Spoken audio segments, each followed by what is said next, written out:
Hi hello everyone, welcome back to my YouTube channel. ಇವತ್ತಿನ ಈ ವಿಡಿಯೋದಲ್ಲಿ ತಲವಿ ಮೂವಿಯ ರಿವ್ಯೂ ಮಾಡ್ತಾಯಿದ್ದೀನಿ.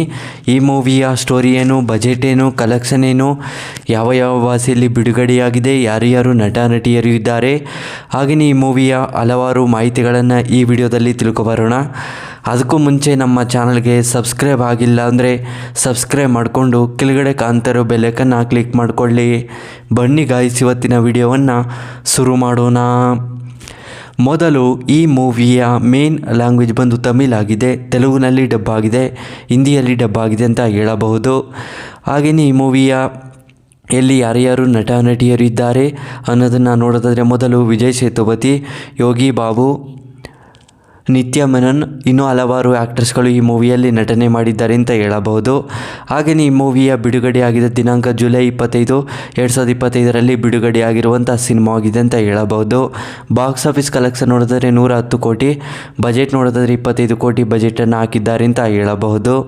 ಹಾಗೆಯೇ ಈ ಮೂವಿಯ ಡೈರೆಕ್ಟರ್ ಬೈ ಪಾಂಡುರಾಜ್, ಹಾಗೆಯೇ ಈ ಮೂವಿಯ ಪ್ರೊಡಕ್ಷನ್ ಕಂಪನಿಯ ಸತ್ಯ ಜ್ಯೋತಿ ಫಿಲಮ್ಸ್. ಹಾಗೆಯೇ ಈ ಮೂವಿಯ ರನ್ನಿಂಗ್ ಟೈಮ್ ಒಂದು 141 ನಿಮಿಷಗಳ ಕಾಲ ಈ ಮೂವಿಯನ್ನು ತುಂಬ ಅದ್ಭುತವಾಗಿ ಕೊಟ್ಟಿದ್ದಾರೆ ಅಂತ ಹೇಳಬಹುದು. ಹಾಗೆಯೇ ಆಡಿಯನ್ಸ್ಗಳು ಕೂಡ ಸಿಕ್ಕಾಪಟ್ಟೆ ಇಷ್ಟಪಡುವಂಥ ಸಿನಿಮಾ ಆಗಿದೆ ಅಂತ ಹೇಳಬಹುದು.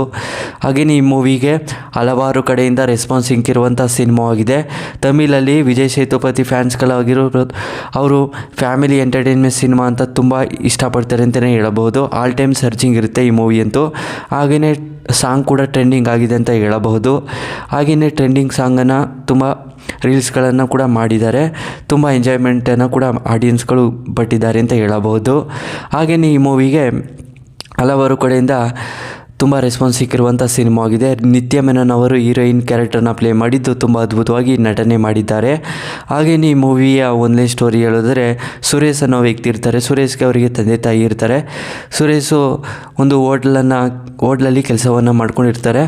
ಆದರೆ ದಿನೇ ದಿನೇ ಕಳೀತಾ ಹೋಟ್ಲನ್ನು ನಾನೇ ಒಂದು ಸ್ವಂತ ಹೋಟ್ಲನ್ನು ಮಾಡ್ಕೋಬೇಕು ಅಂತ ಹೇಳಿ ಏನು ಮಾಡ್ತಾರೆ ಅಂದರೆ, ಅವರಿಗೆ ಬೇಕಾದಂಥ ಒಂದು ವಸ್ತುಗಳನ್ನೆಲ್ಲ ತಗೊಂಡು ಬಂದು ಹಾಗೆಯೇ ಒಂದು ಇಷ್ಟು ಅಮೌಂಟ್ ಲೋನ್ಗೆ ಹಾಕ್ಸ್ಕೊಂಡು ಒಂದು ಹೋಟ್ಲನ್ನು ಕೂಡ ಓಪನ್ ಮಾಡ್ತಾರೆ. ಓಪನ್ ಮಾಡಿ ಆದಮೇಲೆ ಪರೋಟವನ್ನು ಚೆನ್ನಾಗಿ ಮಾಡ್ತಿರ್ತಾರೆ. ಚೆನ್ನಾಗಿ ಟ್ರೆಂಡ್ ಕೂಡ ಆಗ್ತಾ ಇರುತ್ತೆ ಅವರು ಹೋಟ್ಲೆಲ್ಲ ಸುಮಾರು ಬೆಳೆದಾದ್ಮೇಲೆ ಹೋಟ್ಲಿಗೆ ಸುಮಾರು ಸಪ್ಲೈಯರ್ ಕೂಡ ಮಡಿಕೋತಾರೆ. ಮತ್ತು ಸುರೇಶ್ ಏನು ಮಾಡ್ತಾರೆ ಅಂದರೆ, ಒಂದು ಹುಡುಗಿನ ಮದುವೆ ಆಗಬೇಕು ಅಂತ ಅವ್ರ ಮನೆ ತಂದೆ ತಾಯಿ ಒಪ್ಪಿಸ್ತಾ ಇರ್ತಾರೆ. ಸರಿ ಅಂತೇಳಿ ಸುರೇಶ್ ಕೂಡ ಒಪ್ಕೋತಾರೆ. ಅವ್ರ ತಂದೆ ತಾಯಿ ಒಂದು ಹುಡುಗಿನೂ ಕೂಡ ನೋಡಿರ್ತಾರೆ. ಆ ಹುಡುಗಿನೂ ಕೂಡ ಸುರೇಶ್ನ ಇಷ್ಟಪಟ್ಟು ಮದುವೆ ಕೂಡ ಮಾಡ್ಕೋತಾರೆ. ಮದುವೆ ಆದಮೇಲೆ ಯಾವ ರೀತಿ ಜೀವನವನ್ನು ನಡೆಸ್ತಾರೆ, ಹಾಗೆಯೇ ಅವರಿಗೆ ಬರುವಂಥ ಸಮಸ್ಯೆಗಳೇನು ಅನ್ನೋದನ್ನು ಈ ಮೂವಿಯಲ್ಲಿ ತುಂಬ ಅದ್ಭುತವಾಗಿ ಕೊಟ್ಟಿದ್ದಾರೆ.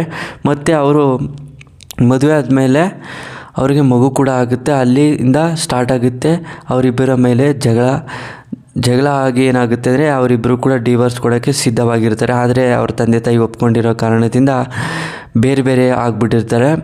ಮತ್ತು ಕೆಲವು ದಿನಗಳ ನಂತರ ಅವರಿಬ್ಬರು ಕೂಡ ಒಂದಾಗ್ತಾರೆ. ಸ್ಟೋರಿ ಕೂಡ ಎಂಡ್ ಆಗುತ್ತೆ. ಸ್ಟೋರಿ ನಿಮಗೆ ಇಷ್ಟವಾದರೆ ಶೇರ್ ಮಾಡಿ, ಲೈಕ್ ಮಾಡಿ. Thanks for watching.